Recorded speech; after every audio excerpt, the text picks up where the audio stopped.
second video. This is the one that we've been looking forward to because it's spoiler time. Yeah, we get to release all secrets. Yes, it was so difficult doing a review. Yeah, for trying Endgame not to give anything away. with no spoilers. It was so difficult. So even the slightest thing you think like someone could interpret it as, I was like, I know. And, like even just saying like he or she, like you couldn't do that. Yeah. Then that gives it away. I was like, it was so difficult. So like now we're free to go fucking mental and watch what the fuck. I think that's like, how insane was the fact when we came out of the cinema.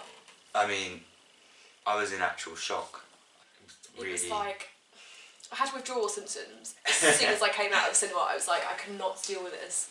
Now it's over. We waited a whole year, knowing there was going to be another Avengers, and now we know there isn't. No more. Well, not Avengers how we know it. It's so hard to deal with. Scary times. Like without Iron Man. I mean, for me that was the big. For me that was the biggest shock. You're going straight in with the biggest spoiler. I know, but not holding back. I think I had to because for me, that was the biggest what the fuck moment. I mean, it was almost one of those ones where you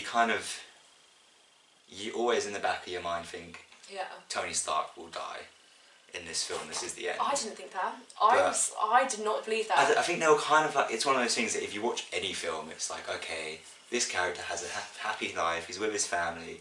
He's definitely going to be the one who dies. I don't know if it was the biggest shocker in the film for me, but it was the most emotional part. It was the one thing I didn't want to happen, but now it has happened. I'm very happy it did. Yeah, I'm happy with it. The way it was perfect. But we did say in the last video that each character gets their perfect ending to their story and their arc. And I think this was the only way you could end it. And the way they pulled off Tony Stark's death, I think instead of like glamorising it and making it dramatic, obviously it was emotional, but instead of making it screaming and crying, and you had that sort of mirror image of Peter and Tony. With Spider-Man and and then saying like, I'm sorry. War with Tony going, with Spider-Man going. It was like the opposite. And then you had Pepper sort of in the background, knowing that actually he could have given up Iron Man. I think it was perfect to have those three with War Machine, Pepper and Spider-Man. Well, apart from his daughter, in the MCU, they're kind of the three biggest characters, you know, the biggest part they've been with Tony from the beginning. And Spider-Man has such emotional connection to him. There is that fact that he is Iron Man, and I love how they use that both, like first Iron Man and then in... Oh yeah, and then they did it again, it's like, callback, I am Iron Man, and it's like, that's so true. It's like stating the obvious, but he could never just give it up. He had those 5 years, which I am so happy for the character, because he had those 5 years to be with his daughter, Morgan, to live that peaceful life, but that was never his fate. No, he was and never you do get going to be that line content. from Pepper saying that, you know, when he discovers time travel, she says, and he says, "Oh, I'll leave it and go to bed." And she says, "Yeah, but could you rest?" And then obviously they bring that back. Yeah. So that was a bit of foreshadowing there. Because she knows, because she easily could have stolen that scene. Yeah. And be in tears. Obviously, she's like, when Infinity War, when he gets on the spaceship and she's like, "Don't go." Yeah. That's a lot of progression as well. She knows there's been a time, and she's evolved, and she actually realises that that was his choice, and that was the only choice he could have made. Because and that was another thing she says in that scene, in that first scene with them. She says, like, trying to get you to stop as being my biggest failure of life. But if she had succeeded, the rest of the world would have suffered for it. So which I think she understands that. And I thought it was going to be Cap that was going to sacrifice himself. Yeah, definitely. I think going off of everything that Cap's, like, you know, Cap's character is, you know, he gets the job done. He's no matter what the consequences. The moral character. He's like the moral compass of the Avengers. And not to say that Tony Stark doesn't do what is necessary. I mean, we've seen him sacrifice. Well, you know, he was willing to sacrifice his life in the first Avengers, going through the wormhole. In the second one, blowing up the Sokovia. But there was always a way. There was always a little bit of a way back. He knew this was gonna, because it nearly took the Hulk out. It nearly took Thanos out. Like Iron Man was not going to survive that. And there's that kind of moment just before he does it, he looks at Doctor Strange. Yeah. And Doctor Strange tells him that this is the one. Where it does say he knows it has to. He has and to in a way, this. like. Oh, Doctor Strange such a dick. Imagine just like telling the character, like, yeah, you've got to die. Like Doctor Strange knew that he had to sacrifice himself. Yeah. No, he would let any other he said person die before he said, I'll let gave you up the time and stone. the kid, meaning Spider-Man, die before I go this up. And that's what he did. Like, he was protecting the Infinity Stones and protecting their reality, and he knew that Tony Stark was like a necessary sacrifice. One thing that I didn't like about it was you didn't really see much of a reaction from Cap. like on the back. And I would have liked to see it actually kind of a really emotional breakdown from Cap. I really felt that. I felt like with Black Widow, I thought Cap really would have hit him hard, but it didn't. Yeah, and I think that's probably one of the failures of the MCU is that kind of the emotional consequence of actions that happen in that. Like the characters, very lacking. They're sort of like not. I don't want to say they're replaceable, but Black Widow, like they probably didn't find it hard just giving her a quick death and getting out of the way. Like, yeah, I mean that's how I felt it was. Yeah, they did kind of. I mean, I'm happy it was her that went because I think you don't have much else to give that character in this universe. Like throughout the film, she was saying that her only kind of meaning and purpose was to be, an Avenger, be part of S.H.I.E.L.D., be the spy that she's meant to be. And then she said, like, I've had that family. With Hawkeye, she said, like, I couldn't ask for anything more. Yeah, like, the Avengers gave her that. This was it. She was looking for purpose throughout that film, and this gave it to her. And obviously, you can't really it made sense out of the two on Vormir, Black Widow, and Hawkeye. Hawkeye couldn't really sacrifice himself. The only reason he was there was to get his family back. Some of the criticism that I've seen online, which I don't agree with, regarding Thor. Yeah, and I had this issue as well. You do not expect this going into the film because the marketing, edited the marketing so well. This was one of those moments where I kind of, and I did this at the start after the Thanos beheading, and I kind of just thought, what the fuck is going on? I loved it. And I know you loved it, and obviously I saw it twice on Wednesday and Friday, and actually I enjoyed it a lot more on the Friday, the second viewing, because the first time I watched it, I think I was just kind of so taken aback by this that I was like, what is going on? Thor, dad's blood. Yeah, and I kind of almost took it as a bit of too much comic relief in that situation. I thought But then what did you say? You said after. And then after the second time, you actually, for me, I picked up on a few things the way he was acting, his facial expressions. You kind of see that it is actually. It's masking his pain, and that to me was actually a really good representation of how someone would deal with depression and something so big like that. Even if if you took it down to small real world scales, like maybe losing someone, people deal with grief in different ways, and sort of fall turn to alcoholism, which is a real issue. It gives you alcohol does give a sense of escapism. Yeah, you can get addicted to that. And they did kind of give it this kind of funny twist, but at the same time, you watch it, there are these kind of actual quite serious moments, like when he goes to Asgard with Rocket and he says he's going to go find the wine cellar. He's like, there's kind of the pendant on it. But Thor's always been a very hedonistic character. Yeah. He lavishes himself and he's used to riches and getting whatever he wants. He's it makes sense that he would use a little bit of alcohol and food and getting angry on Fortnite, playing with but it was quick. If that's that actually, to be honest, I just have to say that when they put Fortnite in there, I was a little bit like, I liked it. Because I really hate when movies put in kind of at the time kind of popular things. I feel like if you're going to put something in like that, it needs to be kind of like a more nostalgic thing that has already lasted the time. So maybe use I feel like it's quite current. But I feel like in a few years watching that back, Fortnite won't be as big as it is now. But I think I used to play a lot of Fortnite, and I know I stopped playing it because it's these kids from America, not from America, I don't want to discriminate America here, but from these 12, 14-year-old kids who get angry and they go round and they're just really annoying to play against, basically. And I loved Thor in this. And I actually, like I say, the second time I watched it, I actually understood it a bit more, and there were still some jokes that I thought were played out a little bit too much, like the explanation of the ether when he gives, and he kind of he almost turns into an imbecile when he's doing it. Yeah, but it's because which I feel like is against his character. It's because he balls it up, and when you start talking about something sometimes, and you're a bit drunk. But the thing is, it's like verbal diarrhea. That is that's natural, what we had. It was played off as a joke. We've heard it before. It's always an explanation we don't need. So it is relief from some of the more serious things. Yeah, and I think obviously, I might be the minority here, but I just felt like it shouldn't have been such a joke to it. Because because the thing is, I loved it when Tony was like, come and sit down, and he was like, no, I'm not finished. Yeah, I found that. I think we've all been really there funny. at a family gathering, maybe Christmas. Uncle or your aunt had too much, and they're getting a bit carried away. Even just at a party with. It's usually you're the one who's getting carried away, though, isn't it? This year we're having to tell you to sit down. I don't do moderation. Well, I'm Thor, it's one extreme or the other. But then knowing now that they might be doing as Guardians of the Galaxy. Yeah. That's the sort of Thor you want in that film, because you don't want a more serious Thor, and from Ragnarok you want to carry that on. I hope we don't have to look at that fake beer belly for too much longer though. No, because you can tell in Act 3 they slimmed him down a little bit. Yeah. And he was still worthy, because I was thinking, imagine if he couldn't pick up Mjolnir. But also with Thor, I loved that even though he had this dad bod and he was drinking, he was still worthy, and it shows it's not all about superficial looks and about everything. It did show that it had character, and he still had that heart. Yeah, that it showed that he wasn't this complete mindless. So, and actually, you see that when he when they finally make that Iron Gauntlet and they're trying to decide who should use it, and Thor walks up, he says something along the lines of like, "Just let me do this. Like, I need to do something right." Because and you can see that he feels so guilty for what happened in Infinity War, despite the fact that everyone failed to stop Thanos. I just want to give him a hug. That's what I was and you kind of see it in this moment that he kind of breaks down. He's like, "I just need to do this first."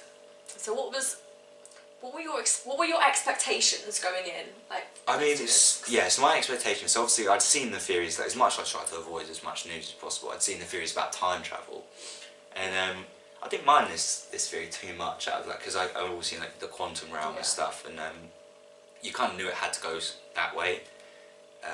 Because I really didn't want to see that the Avengers just managed to get the gauntlet off Thanos and then use it. Like, I think that would have been too easy. This wasn't easy. So this was I did like the fact that they did go with the time travel. If anything, it was overcomplicated, but because they explained it, so it wasn't. If they hadn't done that explanation with like talking to the Ancient One. Yeah, that was a very good scene. Yeah, during the Battle of New York. And I didn't think. Yeah, after we started seeing all these returning characters, and then you see the Ancient One actually got quite a large part. She did. I had biggest shocks to me. Probably Professor Hulk actually, even though I'd seen the concept art, there was part of me that thought they're not going to do it. Really? Yeah, there was always part of me that thought it wasn't going to happen. Yeah. And seeing it, I quite liked it. I did like it, but I also want to know.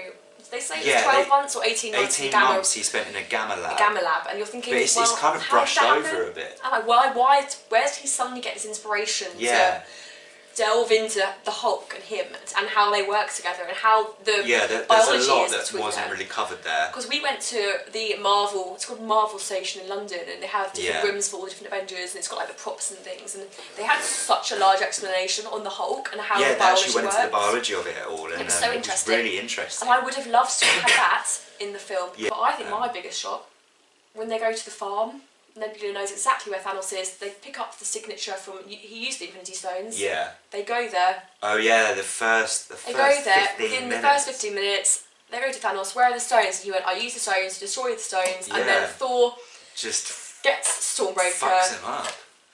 Takes off his head and then goes, well, why did that? I went for the head. Yeah, and everyone in the cinema clapped. It was a great line. It was great. You were laughing. It was this great line, and then you kind of like the music comes in and Thor starts walking away, and you're like, oh shit, actually. Because then all our theories, we lost all our theories. We were like, well, all our theories depended on Thanos being alive in that time frame. I said to you, I wanted to see more Ronin. Yeah, and I loved the explanation for why Hawkeye became Ronin. But he quite easily snapped out of it though. He saw that episode and he was like, straight away, he was like, no second question. And I know obviously he wants his family back, but you would be, after 5 years, you would be so scared of hope, because hope is terrifying. Yeah. Because you get your hopes up, and if it doesn't happen, it's soul destroying. But he said, don't like tempt me, but then she was like, no, we've got a chance. Said, and he was like, and then he just jumped straight in. I would have liked to see a little bit more Ronin, and then he'd come round. One of the issues with the first act of this film was they were trying to get everyone to the same place of the film, so everything was rushed. Like, you get Scott Lang just being chucked out the back of the van by a rat. Like, first act is kind of rushed into getting everyone where they need to be. But I mean, you've got to kind of take it with a bit of a pinch of salt. But I'd rather them rush that and focus more on the characters. And I think Act 2 for me was amazing. Very good. Yeah. Like, the kind of, you see the progression of they focus a lot more on the characters' development in. And when you get Act 2. Tony back in. And then obviously you got like Act 3. I talked about this scene in the first video we did, and I couldn't explain it too much for obvious reasons. But the scene where after everyone's just come through the portals from the sorcerers, and you get this kind of everyone's lined up. It's T'Challa walks in all first, kind of, isn't it? and they all like this camera zooms out of the whole battlefield, and you've got Giant Man standing there, and it literally looks like a page from the comics, like Civil War from the comics, and it's amazing to find Captain America, Avengers Assemble. There was this pause and he was like, Avengers. Yeah. He was like, Assemble. And I went, oh my god, and he then went mental. literally everyone in the theatre was just cheering. It was such an amazing scene. Fan service, and I'm so glad they gave Cap those lines. Like Cap, like and he's fighting himself, which was incredible. Oh my god, yeah. One of my favourite, I had to admit, one of my favourite jokes of the whole film is Captain America fighting himself. And past Cap says, I can do this all day. And like, Captain America goes, I know. We get it. And then he's like, he also like, that is America's ass. And yeah. Like, oh my god. I think that's the thing, like, these jokes worked really well, despite it being such a serious thing. And, what was it? Hail Hydra. You know, and he's crossbones, and you're and thinking I love that kind of, you think it's going to be like the Winter Soldier lift scene where he's going to beat him up, and even the shots are the same, like the guy reaches for his gun. And you're thinking like, and then he just goes, that's right, Hail Hydra, and I think it's so perfect. And then looks at their faces, and we were all just like, that's brilliant. And that whole sequence, when you have Hulk, you don't see the bits you don't see from like first Avengers. Oh yeah, and you see when Hulk has crushing. to get. They look at no, like maximum capacity. You have to get the stairs, and he's like stomping around. Yeah. And he opens the door, and Tony just gets shot across the room, like Peter Quill on Morag dancing, and you hear him singing. And you can see him dancing the music, and it cuts out, and they're who was it? It's War Machine and Nebula, and they're looking at him, and they're like, what a moron. They're looking at him going, what is this guy? Where have you what found an idiot. him? Like, and it's so good, because it's just, I didn't think they were going to tie that many films in. And and they did. They made the best. They made the best of the time travel. They literally used it for all it was worth, and it paid off, because we had all these characters who were dusted. We had them. We still had those bits in the film with them, but it was like their past selves. But it was just. But I think this film is so good for, like we said, the fan service. Like even the smaller things that you might not pick up on, but like when Tony and Cap go back to the 1970s, and Cap goes into Hank Pym's. Well, it's when you first see Hank Pym in his lab. Yeah. The camera just pans past the shot of the old Ant-Man helmet, which is a throwback to the first Ant-Man film, which I don't even know what year it came out in. But even having Jarvis, because we haven't. Jarvis, you've only seen him in the Agent Carter miniseries. Yeah.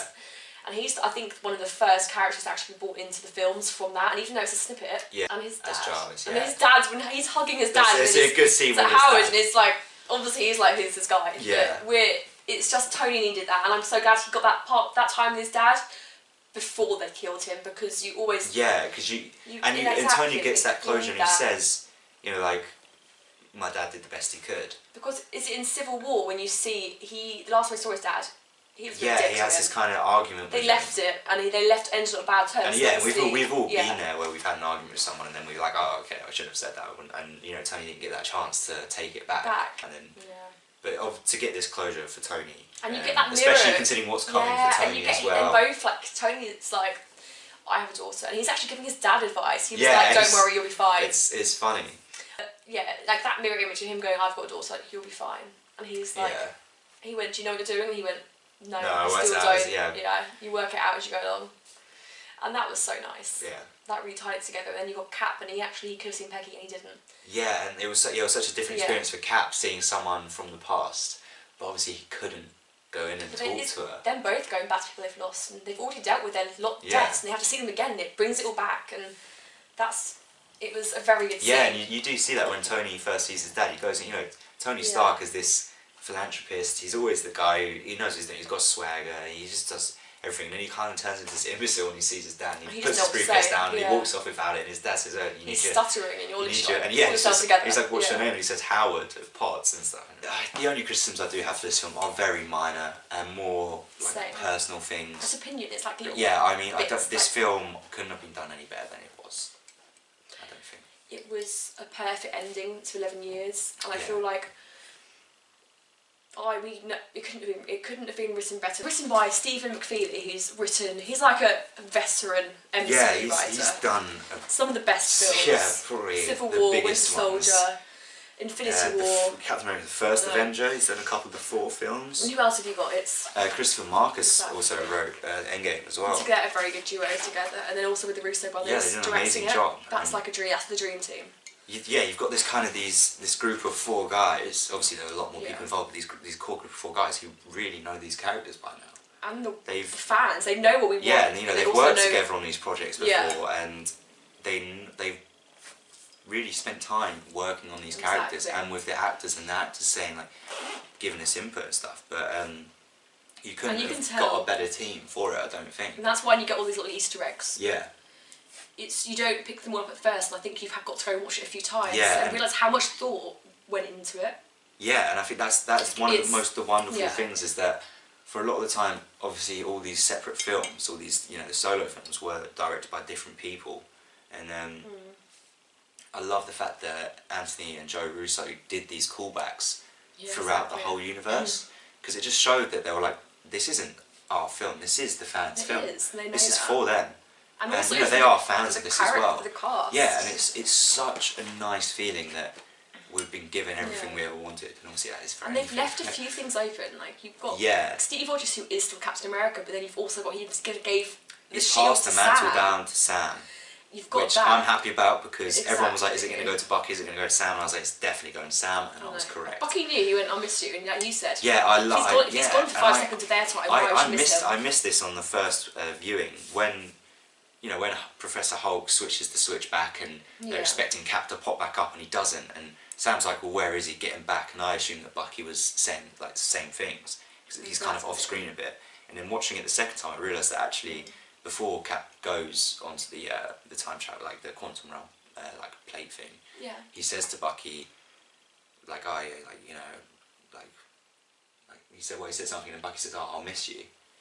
And you kind of realise, like, actually, why would he have said that if it's only going to be 5 seconds? And I was so glad I got this right. I said to you, I would love if yeah, Cap this got that was moment. the one theory well, I don't know, it wasn't your theory. No, but it's the one I backed. You wanted to see, and you did get to see it. I thought that Cap might get stuck in a time loop with Peggy, and he might just stay having that first dance.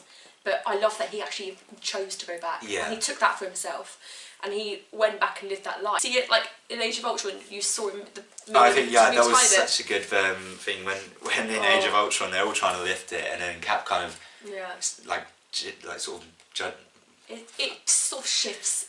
Cap kind of, he moves it, like, slightly, and then you see Thor's face in the background. And he's not happy, he's like, and he's like, he's been bragging about it. Shit. And then when Cap lets go, he's like, oh, yeah, see, I knew you can do it. And then you get that kind of, the throwback from that in Endgame, and when Cap picks Mjolnir up, and Thor's like, just like, I knew it! And he's such a, like, he's Thor happy. has this face of joy. He's so happy. Chris Hemsworth pulls this off so well, this pure feeling of joy. Just seeing, like, seeing Thor dual wield Mjolnir and Stormbreaker, and then seeing it then throw them around. I wish we got more of that. And at one point, Thor had Mjolnir, and then Cap had Stormbreaker, and they switched back around again. Give me that. Yeah, give me that.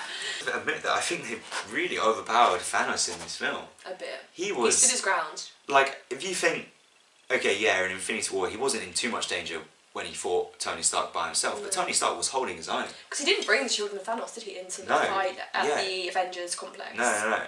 But but like that was the only one. In Infinity War, Tony Stark was holding his own with Thanos, Thanos having, I think it was 3 Infinity Stones at the time. And made him bleed. Yeah, and he actually, and then, you know, you've got Thor who almost killed him, and then obviously Captain America, he did his best, but... Well, he did kill him, technically, but that's when he wasn't fighting, and he just took the head off. And you come into Endgame, and Thanos, young Thanos, I guess, slightly younger Thanos, takes on the 3 of them with very little effort, almost. Exactly. And I don't know what his double-bladed sword was made of, but he fucked Captain America's shield up. That was like it was a bit of like a paper plate. It was like he was chopping sushi. It was just like having. So if we were going to give. Yeah, you go first. What are we doing? So we're doing out of 5 gauntlets. Out of 10 gauntlets. 10 gauntlets. 10 gauntlets is. Okay, so out of 10 Infinity Gauntlets. Or maybe out of 6 Infinity Stones. Oh my god. No, yeah, out of 10 Infinity Gauntlets. Like, what would I give What are you giving this, Lucy? I would give, taking in mind everything to do with this film, about like expectations going in, what I wanted from it, what it gave us in terms of character development, fan service, comic like cameos and Easter eggs, and actually as well like the hope for Phase 4. All of that in mind, and the way it was pulled off, and the script and everything, I'd have to give it, I think, 9.5. Infinity War out of 10. 9.5. Where does it lose the 0.5? For me, I think Black Widow's death I liked her dying. Yeah. I didn't like her dying. I agreed with the way they killed her off. Awful person. I know. I agreed with the way they killed her off, but I didn't like how Cap and the others reacted to the death. Yeah, no, I'd agree. That's that, and also I think if I had to pick it a tiny bit, it would be that I wanted to see a little bit more Professor Hulk and a little bit more Ronan. And a little bit less of Ant-Man. Even though I loved his lines, they were so funny and moving. There's maybe too many of them in a short period of time. I would have liked to have seen a little bit more diversity. Yeah. But that's just me. I mean, what would you say? I mean, I'd say, like, if you'd asked me this when I first walked out of the, and you did ask me this when we first walked out, and you said, what would you rate it? I know. I can't remember what I said that. I think I was a bit sleep I'd deprived. say, like, it's a 10, and it's above 10, and it's, you know, it was like everything I wanted. Like, I felt like a little kid again, watching all these scenes that I've wanted to see forever. On, you know, like, you know, looking back at it, I don't think it's a 10 out of 10 film. What would you say? I would probably go for around the 9 though. It is up there. For mainly it loses it because of some of the points you said, but also like I don't think there was enough kind of emotion from some of the characters in certain scenes. And I think maybe the first act was a bit rushed for me. I'm not saying I don't know how they would have done it better. But because it was tricky, but I did feel that they kind of pushed it too much to try and make sure that everyone was in the Avengers facility at the headquarters. I personally really liked how Nebula was so involved in this, and I thought maybe going into it she might turn it, because obviously in Infinity Gauntlet comic, she wields the Infinity Gauntlet and she uses it for bad. She's in the comics she has killed Thanos. But then she keeps it.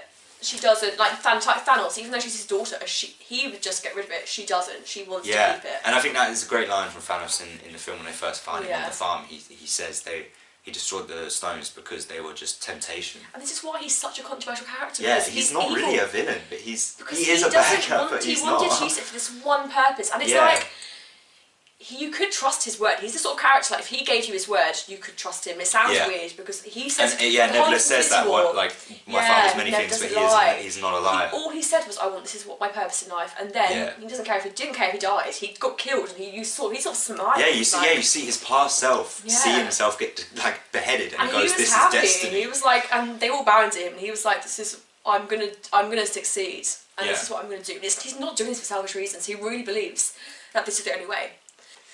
And I'm so happy with the way it's ended, but I'm still in a state of shock and sadness at Tony's death, and also just pure happiness from this film. What we're going to be doing, I think. So coming up, I think. Because we want to remind ourselves and everyone actually give me an excuse to rewatch some of the Marvel films. So what we're going to do is we're going to rewatch all the MCU films. Every single 22 films. And we're going to do like a video on each of the sort of trilogies in their own right. So like Iron Man, Captain America, Thor, and then we can go on and then maybe do like and then we can start talking about some of the other ones. And then some of the newer films. Obviously we're not expecting... And just we'll talk about how they compare to each other. Until Far From Home, we still want to keep the sort of excitement going. And I think that's how we're going to do it, is by reliving these movies. And so I think we'll kick off with an Iron Man as well. An Iron Man trilogy. Yeah, we'll rate each individual one and then the trilogy on the whole maybe. Yeah, so we'll be back again with a Iron Man special. We will indeed. I think we covered most things in this video. I feel like there's so much to talk about, you can't physically cover it all. But I mean there might have been things that we forgot. Big moments for us. We talked about what we liked and disliked. There weren't many dislikes, but that was a very short section. I had to like force myself to find things that I would. I mean, I was the only way I managed to find negatives was by sort of looking at it from another person's perspective. Maybe not like such a big comic book fan, nerd such as myself. I'd hate not to be a nerd, honestly. No, I mean, it's a lifestyle. Imagine not being a nerd and not being able to enjoy Endgame. Oh, it was a perfect sort of tied it all up. And it was with closure really, and we can move on now and we can enjoy these other films. And enjoy these new characters. Yeah, and now we don't have the stress. Like, it was stressful coming back to this film. Like, worrying. Like, I was not emotionally, physically, or like, mentally prepared for this. But now I don't have to worry because I know what happens. And now we can like rest with it. We can rest. Like Tony. We can rest now. We're staying up till to watch Game of Thrones. We might do a Game of Thrones video. I think we should do one because make use of Longclaw. We've got a Longclaw replica. No, this is the real one. We'll hold it up. Valerian steel. Shut. I feel like we're selling it.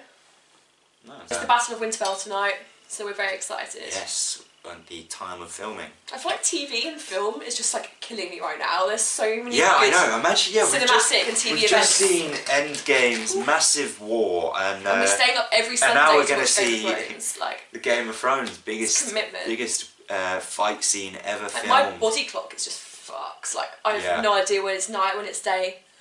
But thank you for Get to coming bed back. early, kids. Watching Cafe for Nerds with us two losers, and we've already got through another whole bottle of prosecco. But we'll be back.